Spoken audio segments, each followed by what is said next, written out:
आज था जितिया का नहा खा। मैं नहा के चली आई थी किचन में और सबसे पहले हम अनाज जो होता है उसका दान करते हैं, तो उसे छूकर और दान किया जाता है। और यहाँ पे बनाते हैं उसके बाद हम नोनी का साग।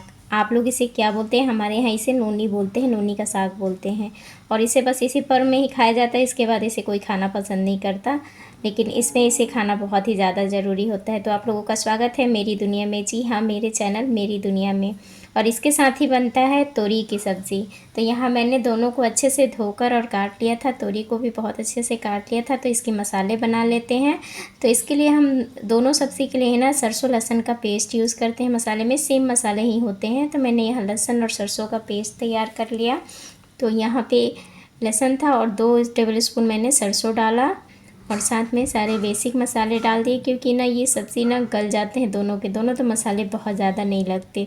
और यहाँ मैं थोड़ा सा ऑयल डालूँगी पैन के अंदर और थोड़े से सरसों डालकर चटका लूँगी और इसके बाद इसमें डालूँगी मसाले।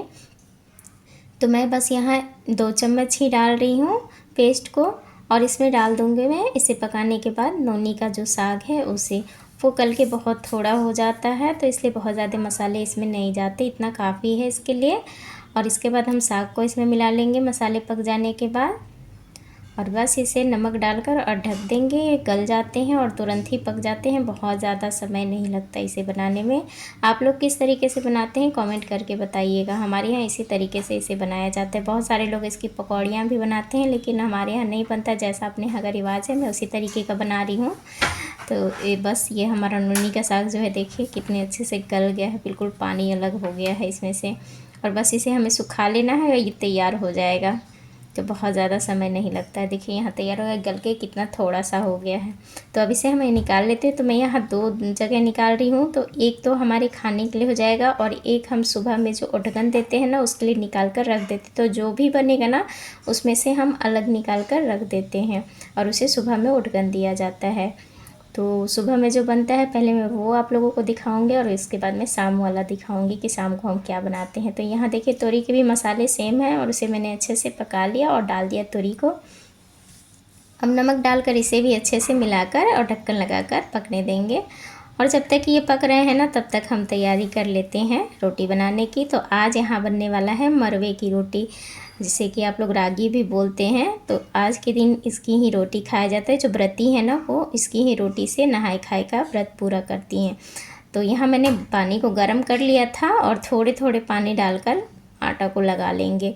एक साथ नहीं डालूंगी क्योंकि बहुत जल्दी से ही गीला हो जाता है, तो थोड़े थोड़े पानी डालकर लगा लीजिए। गर्म था तो मैंने चम्मच से मिलाया और उसके बाद ठंडा होने के बाद हाथों से अच्छे से इसे मसल लिया है।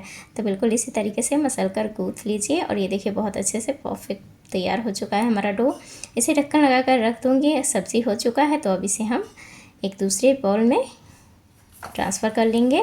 और यहाँ से भी मैं ना थोड़े निकाल कर अलग कर दूँगी, क्योंकि हमें सुबह भी इसे प्रसाद में देना होगा। तो जो भी बनेगा उन सारी चीज़ों में से हमें अलग रखना होगा।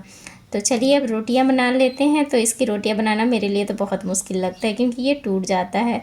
तो मैं क्या करती हूँ ना, इस तरीके से पॉलीथीन लेकर और उस पर थोड़ा घी लगाकर और उसके बाद इसे की लोइयाँ लेकर और उस पर रखूँगी और उससे अच्छे से एक रोटी की तरह बेल लूँगी। तो इस तरीके से बनाने से क्या होता है ना, रोटियाँ बहुत अच्छी पतली पतली बनती हैं और बहुत ही अच्छी लगती हैं खाने में। बहुत ज़्यादा मेहनत नहीं लगता इसे बनाने में, और सबसे अच्छी बात कि टूटती नहीं है रोटियाँ।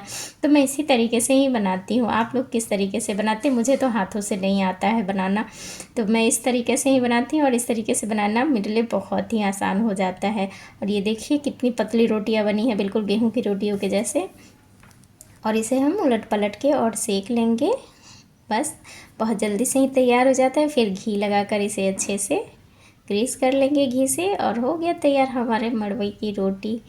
तो ये भी आज ही के दिन खाया जाता है। बाकी समय में लोग इसे कहाँ खाते, नहीं खाते, बिल्कुल भी पसंद नहीं करते हैं, लेकिन मुझे तो बहुत ज़्यादा अच्छा लगता है, तो मैं ऐसे भी बनाती हूँ। और ये देखिए तैयार हो गया हमारा मड़वे का रोटी। और यहाँ हमारा आज सुबह का थाली हो चुका है तैयार। तो यहाँ दही है और साग है, साथ में तोरी की सब्ज़ी और मरवे की रोटी। तो चलिए अब बनाते हैं शाम वाली थाली। तो शाम वाली थाली बनाने के लिए हम सबसे पहले कर लेंगे एक पैन को गर्म और उसमें डाल लेंगे घी, क्योंकि हम बनाने वाले हैं सबसे पहले सेवइयाँ। तो सेवइयों को हमें अच्छे से भून लेना है। तो अभी शाम में बनता है सेवई, पुआ, पूड़ी, और आप सब्ज़ी अपने पसंद के कुछ भी बना सकते हैं। तो जो बच्चों को पसंद होता है ना, हम वही सारी चीज़ें बनाते हैं। तो यहाँ देखिए हमारी सेवइयाँ भून चुकी हैं, तो अब उसे डाल लेंगे दूध के अंदर। और सेवइयों के अंदर वैसे कुछ भी नहीं डलता है, सिर्फ दूध, चीनी और सेवइयाँ ही होती हैं। अगर आपको खाने का मन है, कुछ ड्राई नट्स वगैरह डालना है, तो आप सेवइयों को अलग करने के बाद उसमें इलायची या ड्राई नट्स वगैरह डाल सकते हैं। पर यहाँ देखिए मैंने पुआ बनाने की तैयारी शुरू कर दी। तो एक बाउल के अंदर मैंने 1 कटोरा डाला है मैदा और उसके चौथाई हिस्से में डाल लिया सूजी। और यहाँ मैं चीनी डाल लूँगी। तो ये चीनी थोड़े से ना गीले हैं, तो मैं थोड़ा बचा लूँगी, सारा नहीं डालूँगी। थोड़े से मैंने बेकिंग पाउडर डाला है इसके अंदर। अब इन सारी चीज़ों को ना हम अच्छे से मिला लेंगे। और इसके बाद मैं डाल लूँगी पानी। और पानी डालकर हमें बिल्कुल जैसे कि हम केक का बैटर तैयार करते हैं ना, एक ही डायरेक्शन में मिलाते हुए इसे भी चलाते हुए घोल लेना है। और एक साथ बहुत ज़्यादा पानी मत डालें, नहीं तो लम्स बन जाएंगे। तो थोड़ा थोड़ा पानी डालकर और इसे घोलते जाइए। और अब चेक करते रहिए कंसिस्टेंसी। तो ये बहुत ज़्यादा पतले या गाढ़े नहीं होते हैं, आपको इसे बिल्कुल केक के बैटर के जैसा ही रखना है। तो इसे ढक्कन लगाकर छोड़ देते हैं। और यहाँ देखिए हमारी सेवइयाँ भी तैयार हो चुकी हैं, मैंने चीनी डाल दिया है। अब मैं यहाँ से भी थोड़े सेवइयाँ अलग रख दूँगी।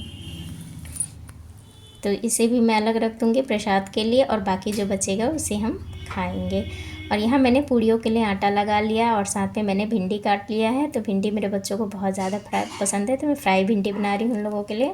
और यहाँ मैंने दोबारा बैटर को चेक कर लिया है, तो ये थोड़ा गाढ़ा है, इसमें पानी डाल लेंगे और इसे अच्छे से मिक्स कर लेंगे। अभी देखिए ये कितने अच्छे से पतले हो गए हैं। तो चलिए अब सबसे पहले मैं बना लूँगी पूड़ियाँ। तो यहाँ सबसे पहले मैं 4 छोटी छोटी पूड़ियाँ बना रही हूँ, क्योंकि सुबह में जब हम मुठगन देते हैं ना, तो पूड़ियाँ चढ़ाते हैं, तो बिल्कुल उसके लिए हम छोटी छोटी पूड़ियाँ बनाते हैं। क्योंकि तोरई के पत्ते के ऊपर इसे चढ़ाना होता है ना, तो बहुत ज़्यादा जगह नहीं होता, तो इसलिए छोटी छोटी पूड़ियाँ। और पुए भी जो है ना वो छोटे छोटे से बनाएंगे, जो चढ़ाने के लिए बनेगा। तो बस अब इसे हम सेक लेंगे। तो यहाँ देखिए तेल बहुत अच्छे से गर्म हो गया है। तो सबसे पहले मैं पूड़ियों को सेक लूँगी और उसके बाद ही मैं पुआ बनाऊँगी। तो हमारी जो नहा खा की थाली होती है वो अभी कंप्लीट हो चुकी है। इसमें पूजा पाठ का तो बहुत ज़्यादा विधान नहीं है, लेकिन खाने पीने का बहुत ज़्यादा है, क्योंकि इसमें खाने की चीज़ें बहुत ज़्यादा बनती हैं। अलग अलग तरीके से हर क्षेत्र में अलग अलग ढंग से बनाया जाता है, अलग अलग चीज़ें बनाई जाती हैं। तो वीडियो अच्छी लगे तो लाइक शेयर कमेंट ज़रूर से कीजिएगा। अगर आप लोगों ने मुझे सब्सक्राइब नहीं किया है तो बेल आइकन को प्रेस कर मेरी दुनिया में शामिल हो जाइएगा। तो देखिए यहाँ मैं बहुत छोटे छोटे से पुए बना रही हूँ, और ये पुए मेरे इतने अच्छे से फूल गए हैं ना, बहुत अच्छे बने हैं पुए मेरे। तो एक साथ मैंने 4 बना लिए हैं। अब इन चारों को ही मैंने अच्छे से सेक कर और निकाल लूँगी। और जब भी आप निकालें ना, इसे इस तरीके से 2 चम्मच लेकर और दबा कर निकालिए, ताकि उसमें का जो सारा ऑयल होता है ना वो निकल जाता है। तो बहुत ज़्यादा ऑयली नहीं रहता है ये। तो यहाँ हमारा पूजा वाला पुआ तैयार हो चुका है। अब मैं इसे अलग रख दूँगी, क्योंकि ये सुबह में हम उठगन देते हैं। और इसके बाद अब मैं खाने के लिए बनाऊँगी। तो बस उसी तरीके से हमें बनाना है। पुआ का बैटर डालिए और इसे छोड़ दीजिए थोड़ा तेल में, ये खुद ही फूलकर ऊपर आ जाएंगे, बस पलटना है और यहाँ डाल लेना है। तो मैं एक साथ 2 डालूँगी, 2 या 3 मैं एक साथ बना लेती हूँ। अगर जगह हो तो 4-5 भी एक साथ डल जाते हैं और बहुत अच्छे से सिक जाते हैं। और बिल्कुल इसी तरीके से हमें दबा दबा कर निकाल लेना है। और ये पुए इतने टेस्टी लगते हैं। इसके अंदर वैसे डला तो कुछ भी नहीं है, बस नॉर्मल है। इसके अंदर लोग केला भी डालते हैं, मावा भी डालते हैं, और उस तरीके से भी बनता है। तो लेकिन ये जो है ना, ये नॉर्मल पुआ है, जो कि हम वैसे भी बनाते हैं डेली में। और ये रहा हमारा पूड़ी भी है, वो भी सिक चुका है। तो हमारी ये रात वाली थाली भी कंप्लीट हो गई। तो वीडियो को आप लोग शेयर ज़रूर से कीजिएगा। तो हमारी जितिया वाली थाली आप लोगों को कैसी लगी कमेंट करके ज़रूर से बताइएगा। मिलते हैं नेक्स्ट ब्लॉग में एक और अच्छी सी रेसिपी के साथ।